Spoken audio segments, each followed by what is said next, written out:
Welcome to Train Sim World 2, an immersive and highly detailed rail simulation featuring authentic routes and trains from around the world.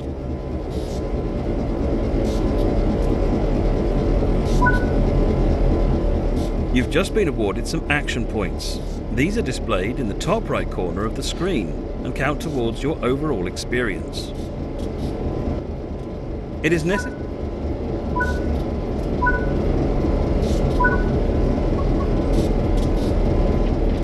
Besides operating trains, this is one of many interactives to be discovered, but not all of them will be as easy to find as this one.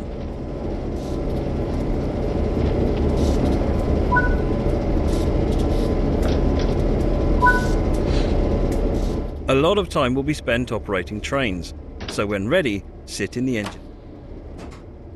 You can pause the experience at any point.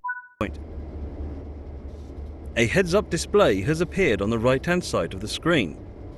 This is a guide to all the critical information needed to operate this train. This is the speed display. The white needle shows current speed. The red marker indicates the maximum permitted speed. This is the direction display. An arrow will indicate forward, reverse, and neutral directions.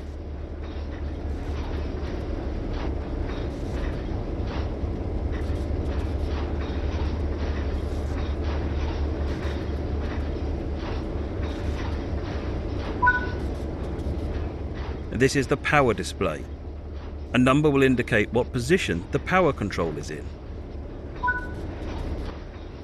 These are brake indicators. They show the state of the various brake systems, allowing independent management of them. In the top right are the signal and speed limit displays. These feature an indication of what is approaching and a countdown distance to when they will come into effect. Some of these displays can be hidden via the settings menu for a more challenging experience.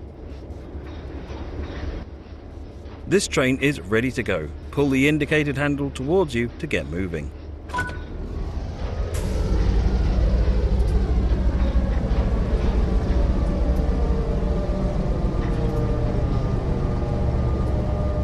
The Clinchfield Railroad is both an originator of coal tonnage and a bridge line for manifest freight traffic.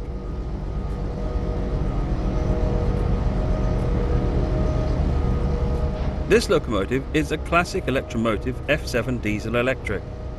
The Clinchfield Railroad operates 24 of the cab-equipped A units and 20 of the booster B units.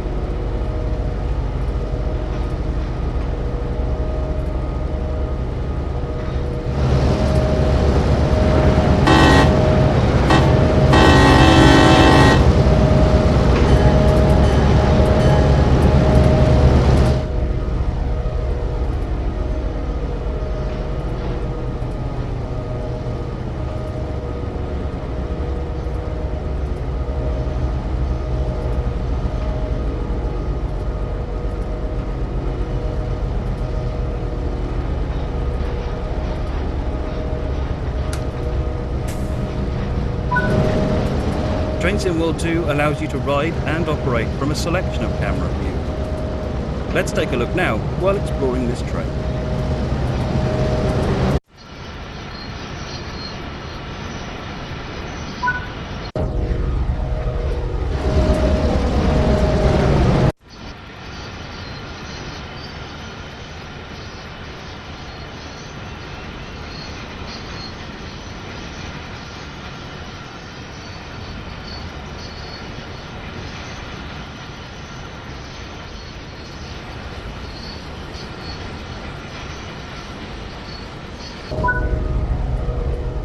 You've only explored a small area here, so let's take a look at what else there is to enjoy.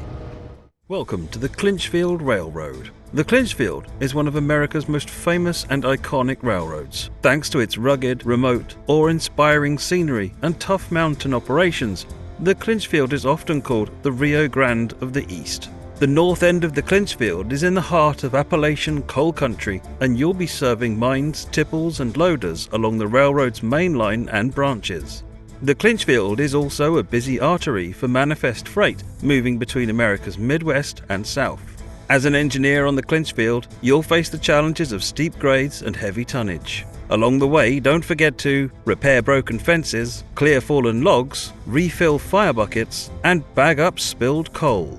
Whether operating on the main line or working on the branch lines, you choose the pace. Welcome to the legendary Clinchfield Railroad.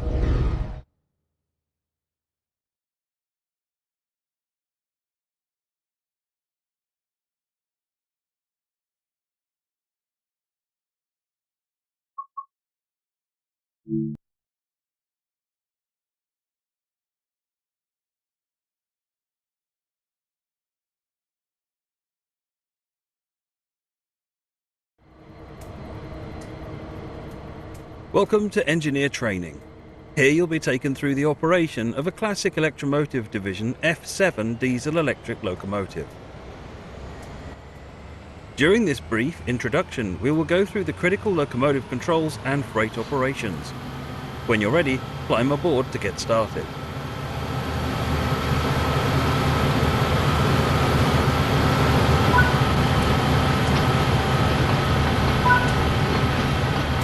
Take a seat in the engineer's position.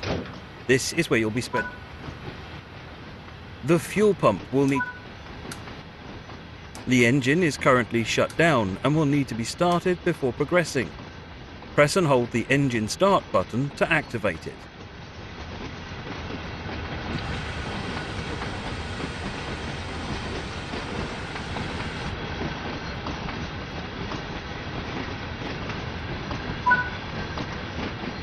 The isolation valve is currently in the start position. Use the indicated control to set the isolation valve to the run position. The rotair valve allows the operator to set the brake mode to match the required operation of the locomotive. For the lead locomotive, the transition lever is used to control the flow of the electrical current to the traction motors, which is... The unit selector is used by the generator.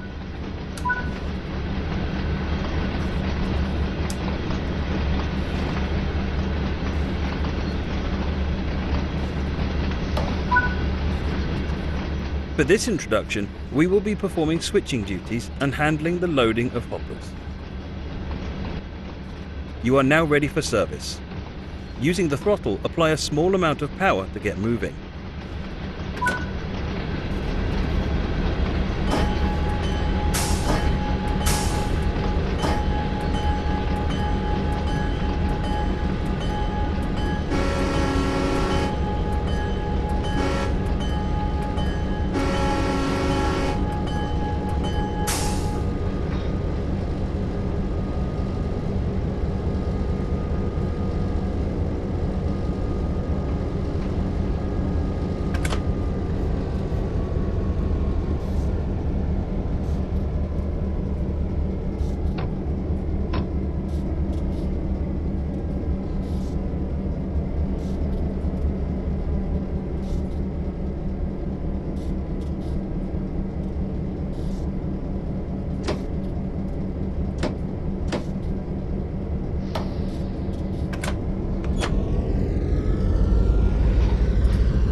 Coasting.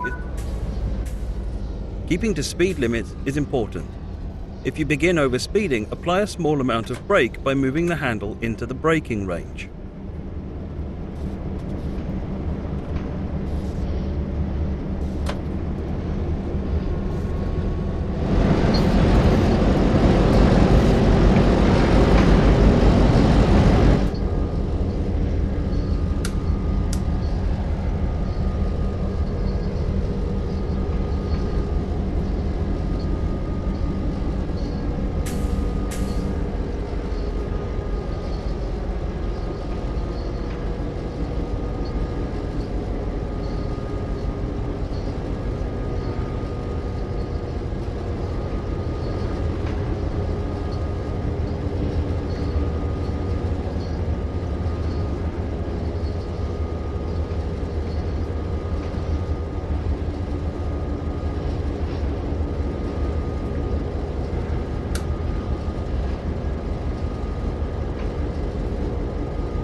This yard features both manual and automatic switches. The manual switches will need to be set on foot before departing. Climb down now and make sure. The hoppers are in front of us. You will need to approach them slowly to safely couple and avoid a potential derailment.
With the hoppers successfully coupled, your next task is to bring the cut of cars over to the tipple to begin the loading process. When loading hoppers, you need to keep to a slow and controlled speed to allow the loader to correctly and safely load the hoppers. Apply a small amount of power to start moving and then adjust the throttle back to the idle position once you're travelling at no more than 3 miles per hour.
Nice job. The hoppers are now loaded. Your final task is to couple this cut of cars to the waiting train.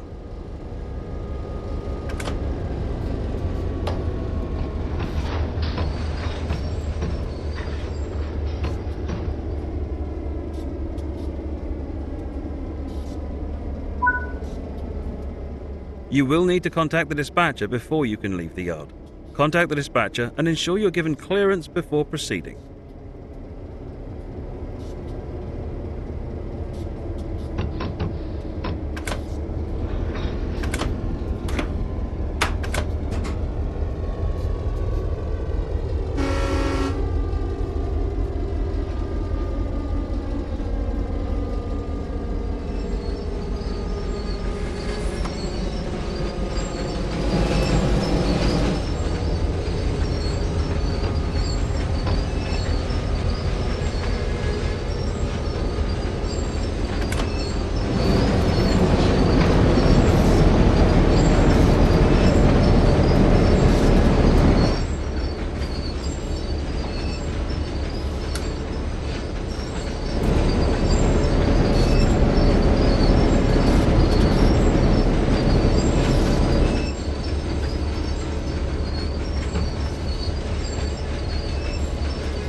With the hoppers now coupled, you can uncouple the locomotive from the train.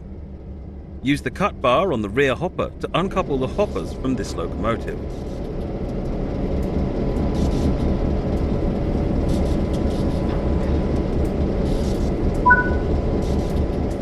Good job. That is all of the tasks that have been assigned to you for now. Bring the locomotive back to the yard for use later in the day.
Good work. That concludes all of the basics of operating this locomotive.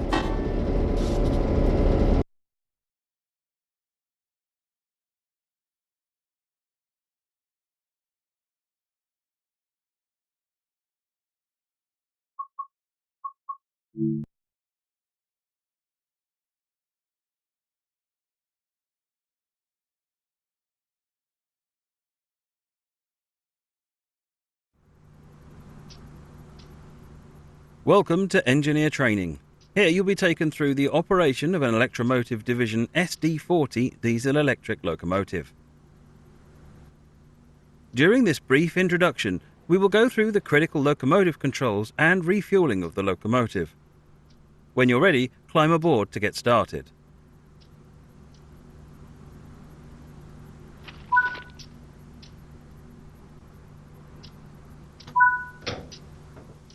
Take a seat in the engineer's position. This is where you'll be spending most of your time. The main circuit breaker is used to allow power to the locomotive. Use the indicator.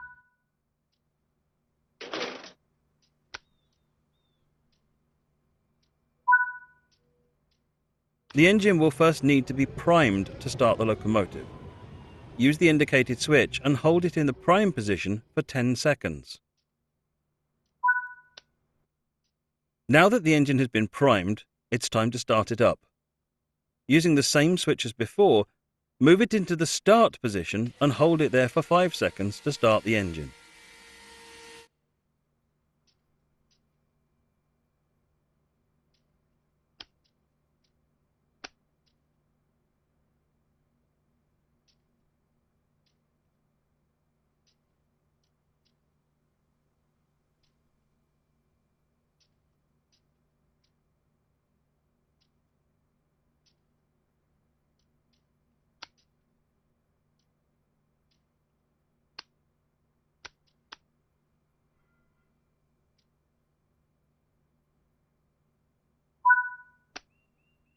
With the engine now running, set the isolation switch to the run position.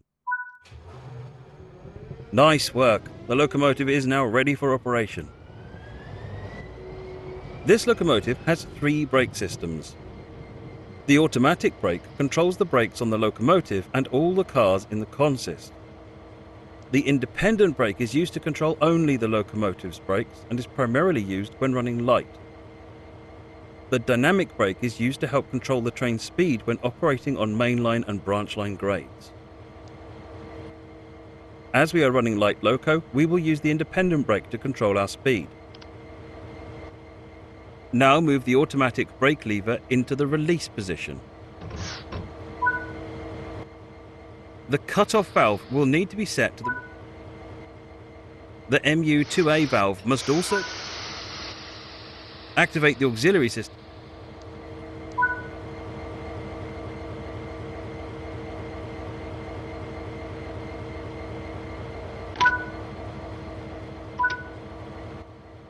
The selector lever allows you. For this introduction, we will be moving this locomotive over to the fuel racks to refuel. This yard features manual switches which will need to be set on foot before departing. Climb down now and make sure the switches are set to the correct positions.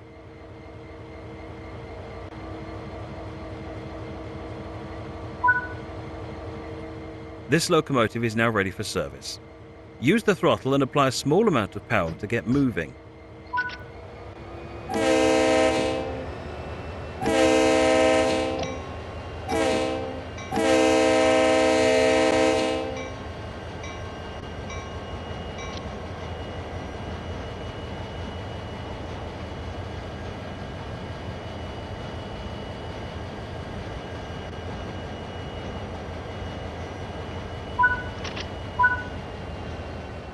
Keeping to speed limits is important. If you begin speeding, apply a small amount of brake by moving the handle into the braking range.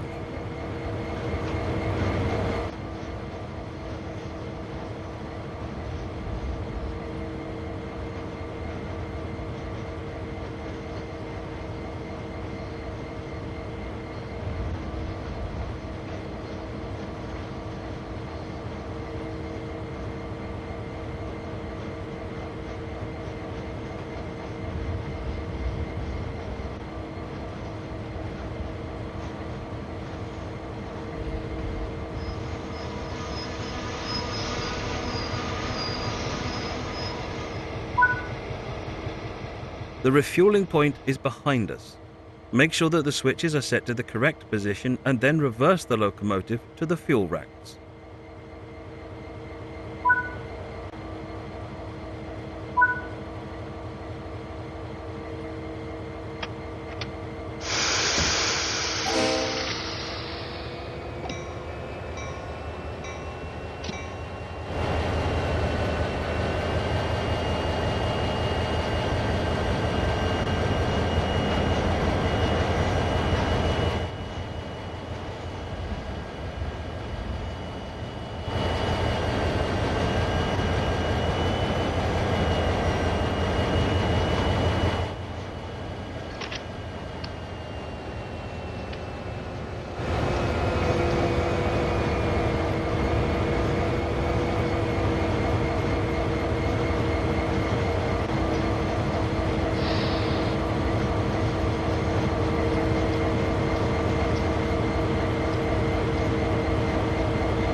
With the locomotive now positioned next to the fuel rack, you will need to prepare the locomotive for refueling.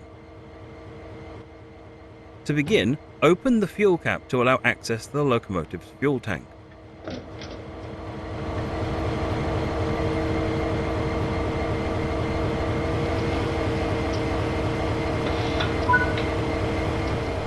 now.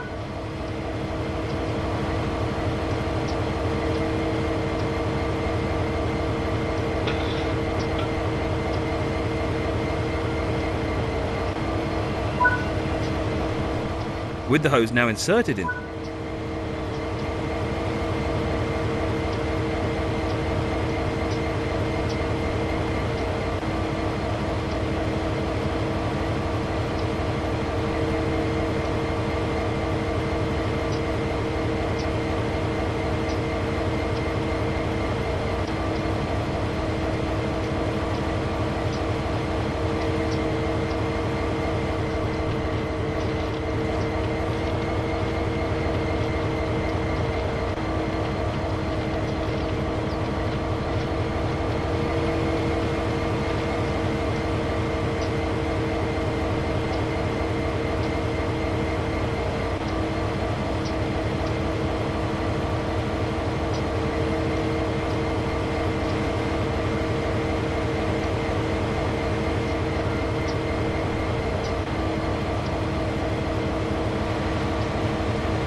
nice work. The locomotive is now fully fueled and ready for service.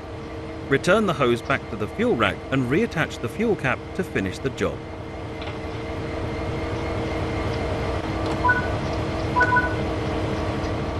Good work. That concludes all of the basics of operating and refueling this locomotive.